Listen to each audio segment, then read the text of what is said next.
Okay, great. Thank you so much. So now I'm going to begin my PowerPoint presentation with screen sharing here. Oop. Okay.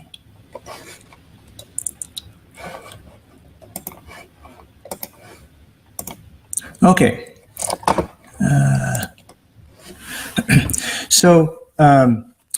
My talk today is based on my book called Theology in the Flesh, subtitled How Embodiment and Culture Shape the Way Humans Think About Everything from Morality, Truth, and God. And it applies to your discussion in one of the themes of this year's school regarding natural kinds. So one of the questions is, do natural kinds exist? Do categories of nature exist independently of human minds? And there's two major views on this, one called naturalism that says, yes, it's the way nature is. So when we look at the distinction between mammals and plants, for instance, that's just the way nature is. But conventionalism says, no, the categories that humans use are not the way nature is. It's the way humans think of nature. And there's two versions of conventionalism that I want to bring to your attention. One is the weak form, and it says that simply that natural kinds do not exist independently of human minds. And the stronger claim is that natural kinds are social constructs. They're arbitrary creations of the human mind itself. So just so you know, I affirm weak conventionalism, that we do not have mind-independent notions of nature, but they're not all social constructions either, and I will try to show you why that's the case. So my talk has four parts. The first part is called embodied cognition. So this is just a very general introduction to the idea that human thinking arises out of the particular kinds of bodies that humans have and the way we interact with our environment. For supporting evidence of the embodied cognition view, I have some recommended readings in the last slide that you can use. But the basic idea is that cognitive science has for too long thought of the human mind as simply a computer, basically the CPU chip in the computer, and that human thinking receives information through the senses and then processes that information and then tells our limbs, hands and mouth, etc., what to do about it. So it's very much like a computer which takes in information from a keyboard and mouse and then decides what to do and tells the monitor and the printer to do things. It's called the sandwich model of cognition. And that's perhaps the long-standing view in cognitive science, but a view that has been gaining ground in the last couple of decades and is becoming very, very common, particularly in psychology, is called embodied cognition approach. So what does this involve? Well, first of all, we affirm metaphysical realism. That is, outside of humans, there are mind-independent entities and events. So my dog, for instance, exists independent of me. It's not just in my mind. And there are events like solar eclipses. A partial one happened just the other day here where I live. So these things exist, and the universe has existed for hundreds of millions of years without humans. So there are entities that exist without humans. Yet our understanding of these entities that exist independently of humans is not independent of human understanding. So the term anthropogenic simply means human-generated understanding. So it's actually a very modest claim, if you think about it, that human understanding is human understanding. Okay, it's not divine understanding, it's human understanding. So the claim is that the way humans understand any entity, including God, depends upon our species-specific embodied cognition. And by species-specific, I mean human species, as we'll see. All right. And this is based upon what's called human sensory motor capacities. Okay? The specific type of visual, auditory, kinesthetic, that's the ability to know where your body parts are when you're moving, okay? And our tactile touch processes. So it's these that really give rise not only, and this is very important, not only to the way we sense our environment, but how we understand our environment. So it has to do with cognition. And for too long, philosophy in particular and cognitive science have denigrated the body as not important for human understanding. But I want to emphasize the embodied cognition approach in cognitive science requires us to attend to the specific kinds of bodies that humans have. And not just that we have a body, but the specific kind of bodies that we have. Okay. So, one of the questions, is the sky blue? Now, this picture is actually what I'm seeing out my window where my home is. It's a beautiful setting. And we think that the sky is blue apart from human understanding. But if we ask for species such as bats, a mammal that uses echolocation, okay, has eyes but doesn't have color cones and vision, is the sky blue for such species? And the answer is no. We say that water in a pond is not solid because you can put your hands through the water. However, for insects that move over the surface of the water, the pond is solid. So we need to pay attention to both characteristics of our environment and the characteristics of an organism's body as it interacts with that environment. Organisms do not understand objects independently of their bodily capacity to interact with them. So that's a basic idea of embodied cognition, is that we need to understand how bodies work. Now, someone might object that even if some species lack color cones, such as bats, the sky is actually blue because species with color cones perceive it as blue. So because humans have color cones, because we can see, just because bats don't have color cones, we're going to say the sky is blue. So that's an objection. But here we need to make a distinction between what's called the phenomenological level. So for normal humans, typical humans with vision and correct, that are not colorblind, the sky is blue. So for all normal humans, the sky is blue. That's the phenomenological level. And that's fine, that's true. But at the neurophysiological level, the sky is not blue because colors do not inhere in the objects themselves. Rather, colors result from the interaction of reflected light, color cones in our eyes, and visual processing in our brains. So if humans had fewer color cones, we would not perceive the sky as blue. And if we had additional color cones, the sky might be a different color to us. So the sky is blue dependent upon the particular physiological aspects of humans. Now, we could ask, are there four cardinal directions, north, south, east, and west? And we typically say, well, yes, that's the way the world is. Why do humans claim that there are four cardinal directions? I suggest it's because humans have vision, smell, and mouths for communicating and eating on one side of our bodies. We call this the face. And this leads us to think that human bodies have a front, a back, and two sides. The four sides of the human body lead us to construe four different directions from the body. But as the slide suggests, would jellyfish think that there are four cardinal directions of north, south, east, and west? They don't cognize this way because their bodies lack fronts and backs, or sides. Now, there are two versions of what's called the embodied mind conceptualization hypothesis.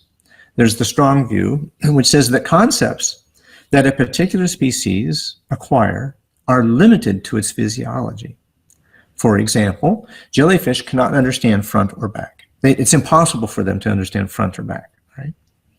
But a weaker version says, though many concepts depend directly upon the physiology of a species might be able to acquire additional concepts by observing other creatures. So perhaps jellyfish might develop the concept front and back by observing species that have fronts and backs.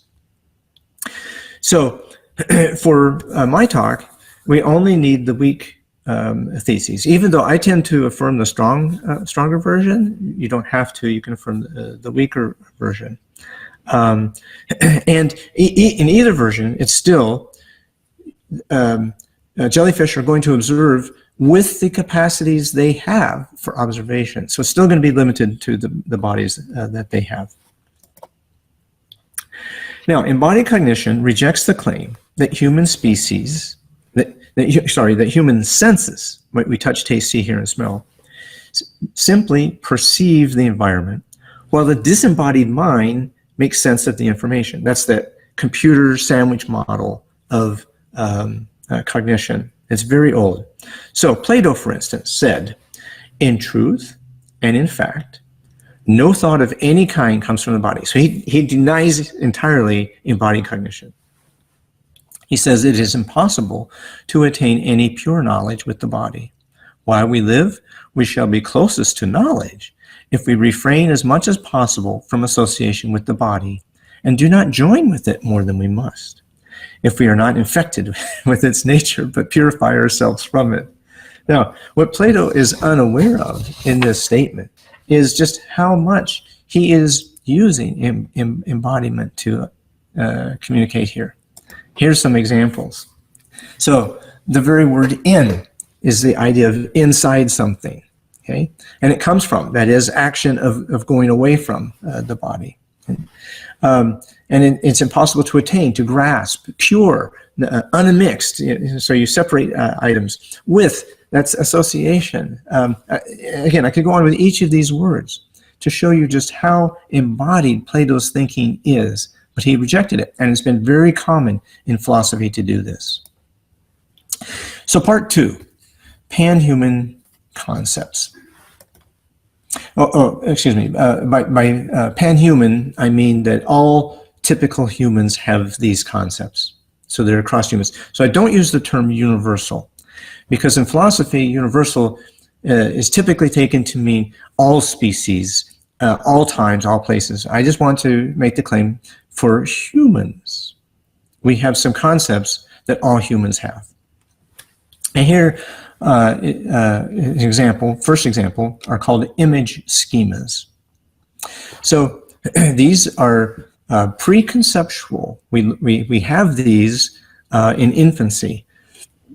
And some examples of them are up and down, front and back, in and out, part, a piece of something, and whole, containment, so something, I have water in my cup here, container, center, periphery. We have the understanding that some things are more central and some things are more peripheral that you could do without. Some things you must have, some things you can do without. I could live without my little finger. I can't live without my chest.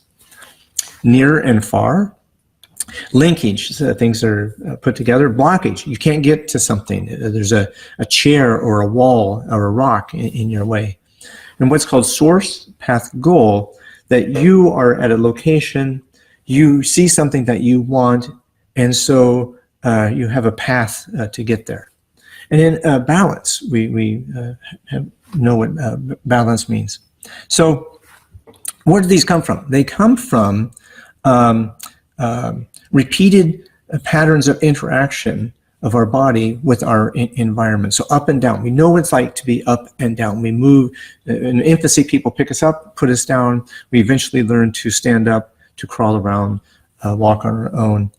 We learn about fronts and backs and in and out. We put things in our body. We expel things from our body. So we have these bodily experiences. And all normal humans have these image schemas, which form the basic building blocks for human understanding of ourselves and how we interact with our environment. Now, let me just say, some other species, such as elephants, may share some of these image schemas while lacking others because they have similar or different sensory motor processes. Another example of pan-human concepts, all humans have what are called primary metaphors. For example, more is up and authority is up. Now, primary metaphors arise out of the image schemas. So in infancy and as young children, we experience more is up when you put a pile of sticks or rocks, you put a bunch of rocks or sticks in a pile, when you have more of them, it goes up. When you put grains of rice in a bowl, more of them goes up. So we have this experience. And then authority is up. From infancy on, our caregivers are above us. And so we think of authority in leadership, in religion, in politics, in a company. Authority is up. So in all known human languages, more is up. We know of no human languages where more is down. And authority is up in all known languages. We don't know of any language where authority is down. Here's another example of a primary metaphor called knowing is sensing. So in English, we say, I see your point. In Farsi, I don't know which sensing you use for saying you know something, whether it's hearing or smelling. There are some cultures in, for instance, the Indian Ocean, who use smelling as knowing. So I smell it, meaning I know it. And the stronger the smell, the more you know something. But the basic idea is that we use the senses for knowing. It's a metaphor. So knowing is understood as sensing something, seeing, hearing, smelling. Here are some other examples. Affection is warmth. So we might say, give your grandmother a warm hug. Or intimacy is closeness. So if somebody is intimate in their relationship, we say they are close together. Bad is stinky. So something that doesn't smell good is thought of as bad, something you don't want to be around, immoral. And purposes are destinations. So we think of purposes. So I want to get a degree in college, for instance, or I want to get this job. Those are destinations. So all humans have image schemas. We all have primary metaphors. Now, of course, there are some people who are blind who likely won't use knowing as seeing, but they can use knowing as hearing, for instance, or knowing as touching. Now, the claim is that most, if not all, human knowledge is grounded in image schemas and primary metaphors. And studies have been applied this approach to mathematics, religion, morality, science, law, and logic. The next topic is categorization. So first thing I want you to notice is that the very idea of categories, of mammals belongs in this category, or dog belongs in the category mammals, not in the category plants. So you're putting things into a container. The very idea of containment, which is an image schema, right? Containment, things inside the body or inside a bowl, it is pan-human. So the very laws of logic, for instance, the law of excluded middle, it's either A or non-A, right? That's the idea of containment. Now, the traditional Western approach to categorization seeks necessary and sufficient conditions for characteristics for membership in a category.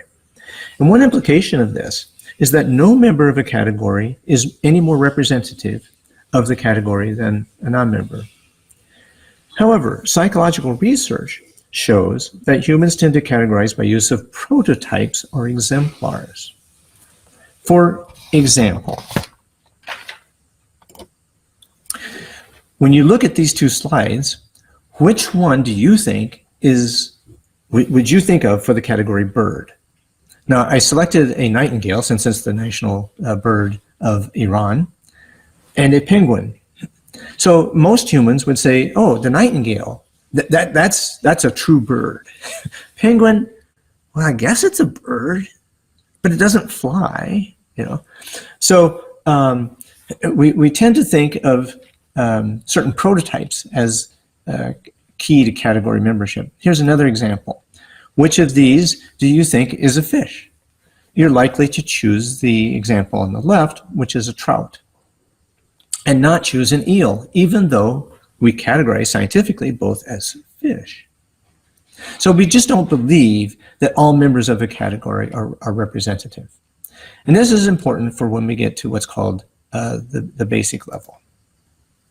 So the basic level category is the idea that we have superordinate categories, very general, more abstract, and subordinate, very particular.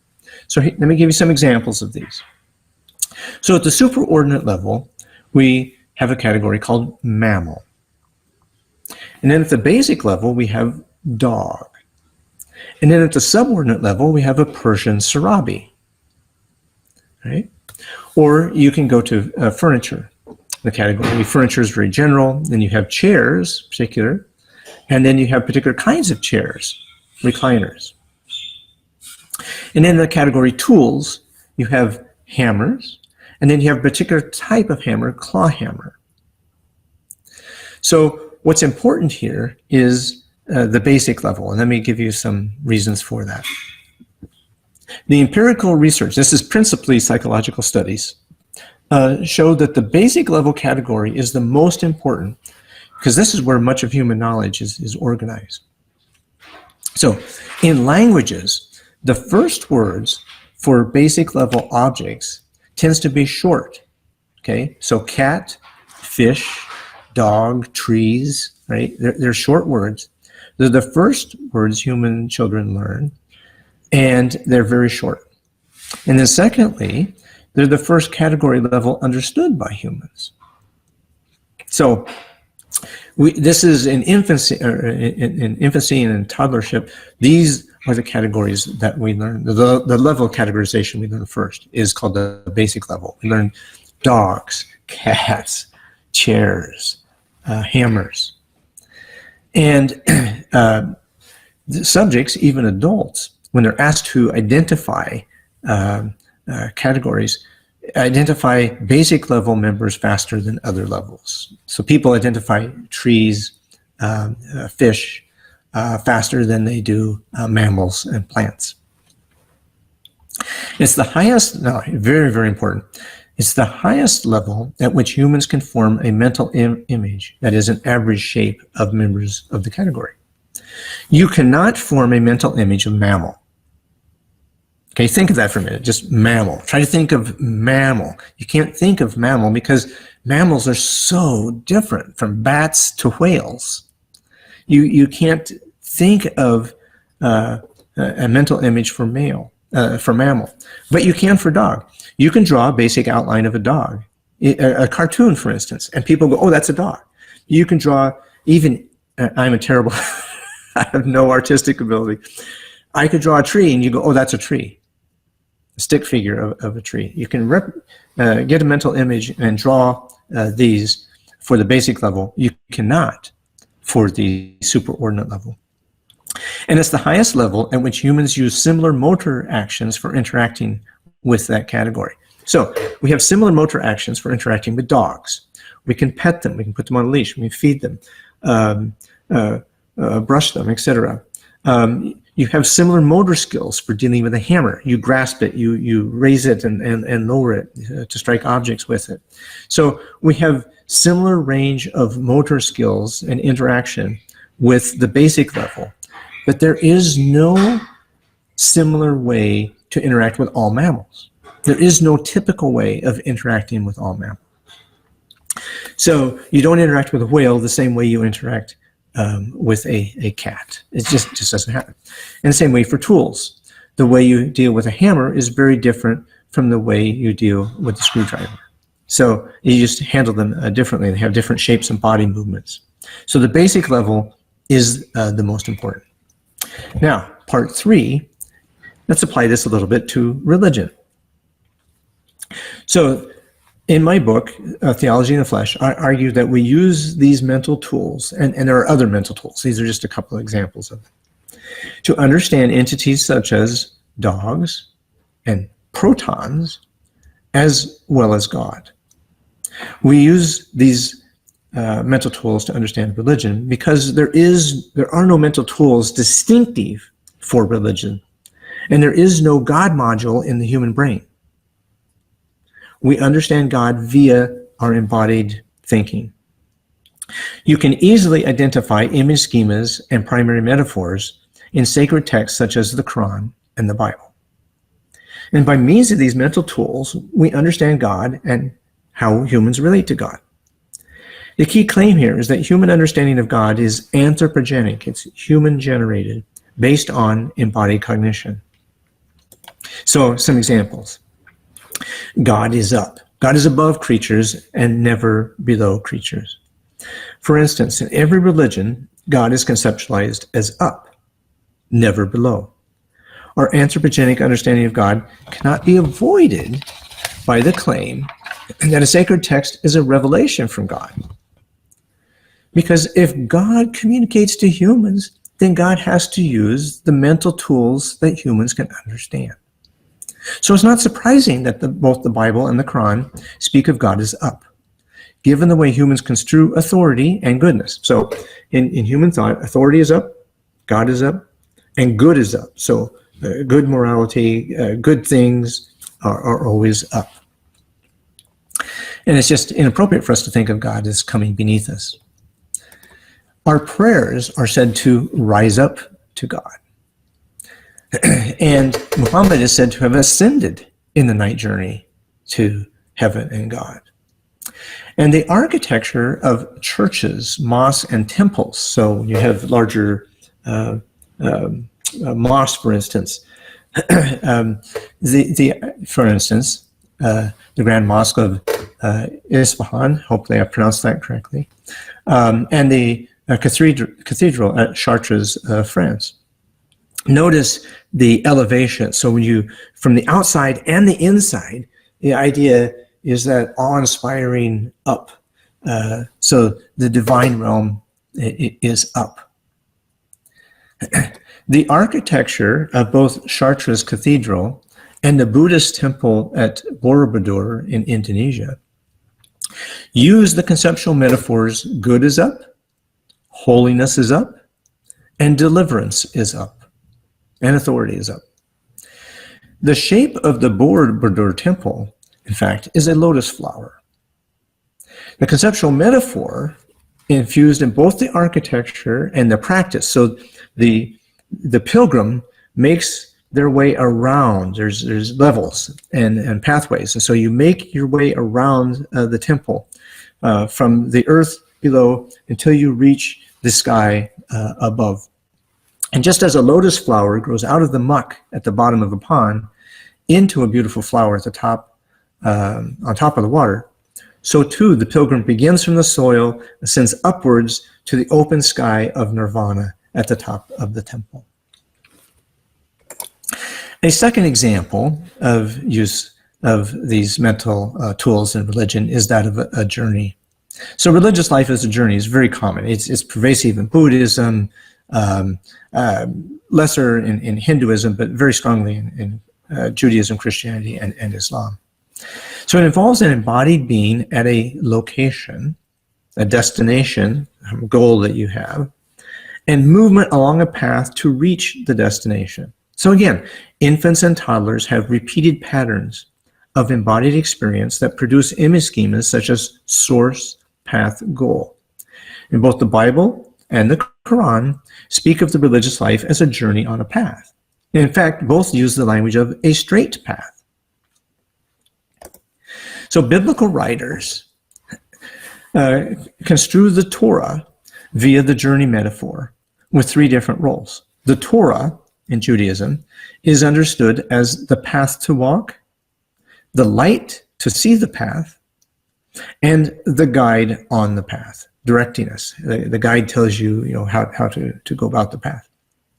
In the New Testament, Jesus is seen as the new Torah and takes on the same roles. Jesus is said to be the way, the truth, and the life.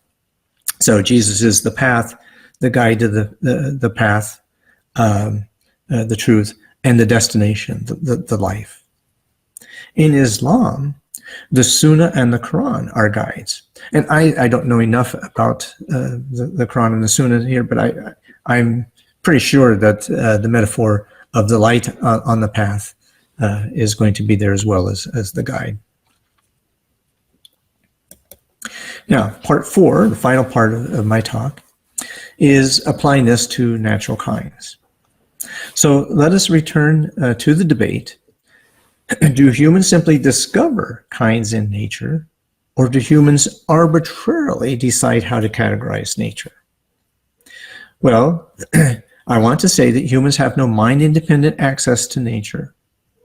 Okay, we're not seeing nature the way it is in itself, apart from human ability to cognize, to understand. So it is an anthropogenic understanding based on species-specific sensor motor capacities. So it's our human way of understanding. So entities exist independently of our minds, but we do not understand them independently of our embodied minds. So humans do not discover nature as it is in itself. Now, though some categories are the result of human constructs, some are not. So even though all human understanding is anthropogenic, constrained by our sensory motor capacities, we have differences in I don't want to say that our thinking is always the product of social constructs. So some categories may be social constructs, yes, but others are not. For instance, the basic level of dogs, chairs, and hammers, I'm going to suggest that that's not arbitrary. That's the way humans are shaped. That's the way we have evolved or designed, however you want to think about it. That's the way human cognition works. And so this is not arbitrary. This is the way humans have to understand our environment. So the basic level, such as dogs, chairs, and hammers, this is the, quote, natural way of categorizing our world for humans. And it's not arbitrary because it's grounded in our sensory motor interaction with our environment. But it does, and it's pan-human, it's natural for all humans, but it is still anthropogenic. So it doesn't escape being a human way of understanding, but it is a pan-human way. So I don't think all categories are simply social constructs. Now, different species may share some understandings of our environment. So for instance, here's three things I thought about. That events cannot be undone. So if a beaver, I don't know if we have beavers in Iran, I'm sorry, I should have picked an example that you'd be familiar with. But say, okay, so a bird takes a berry from a tree, well, and eats it. Well, then that berry is no longer on the tree, and that event cannot be undone. It has happened. You can't change the event from happening once it's happened. And the idea that one event occurs after another event. So there is a sequence in terms of events. And that objects have spatial location. So if a berry is on a tree, it's at that location. It's not in a different location.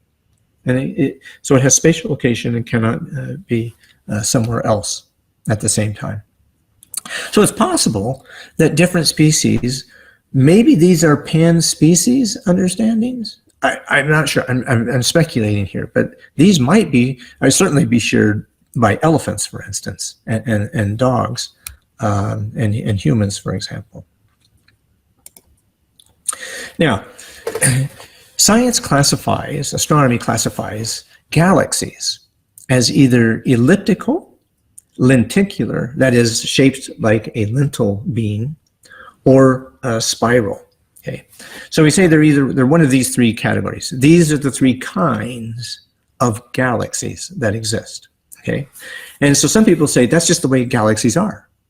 That's the proper way of understanding galaxies. That's the only way of understanding galaxies.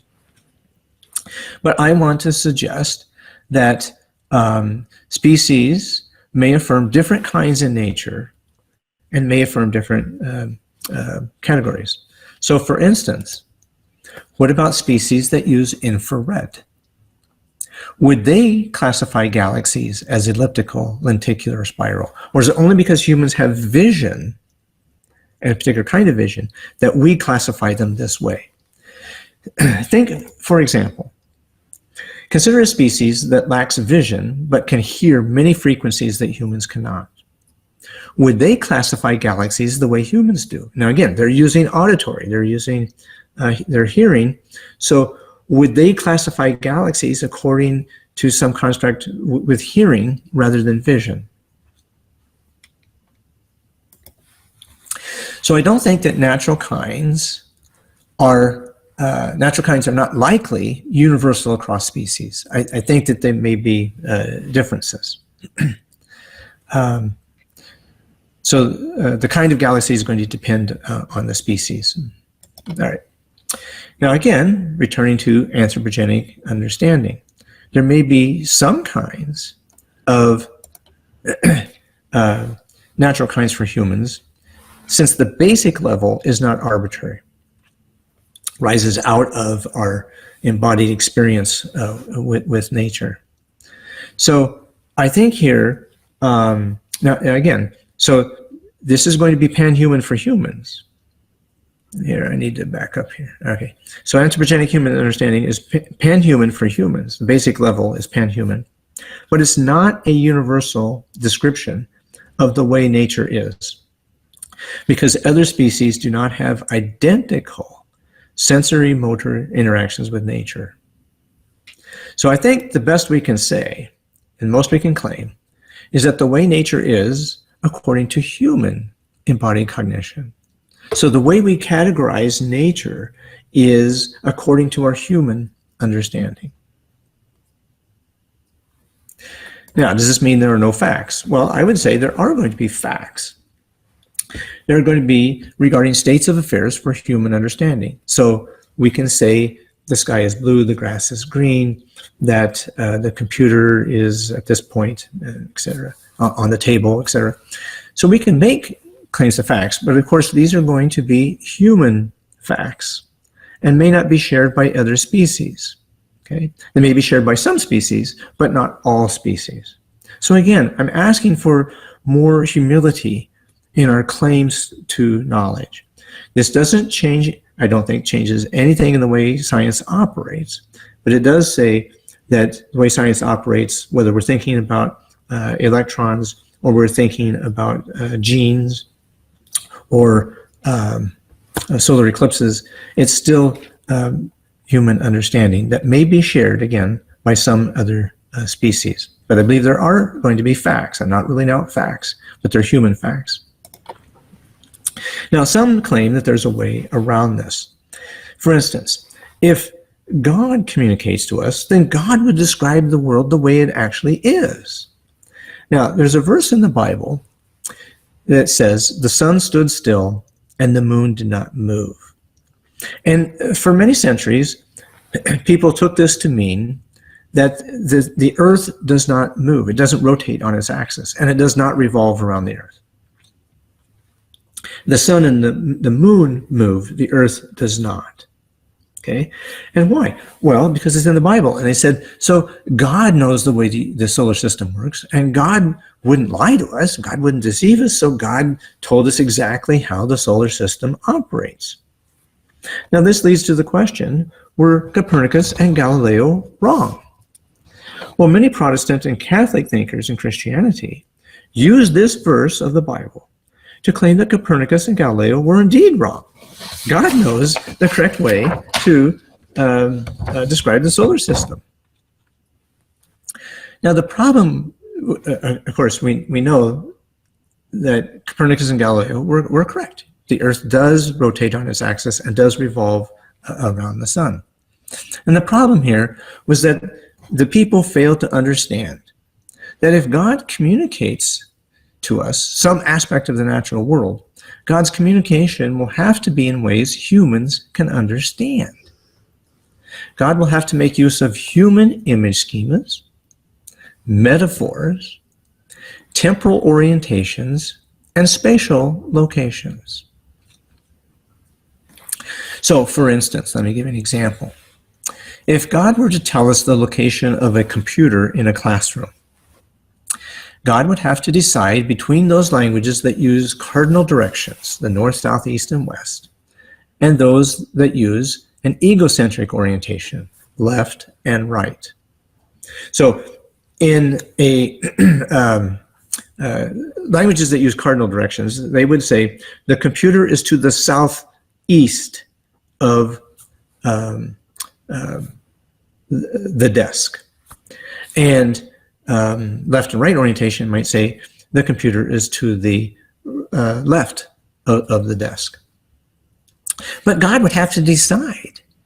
If God is going to communicate to those cultural groups, God could say the computer is to the left of the desk, which may not make sense to the people in one language context. Or God can say that the computer is to the southeast of the desk.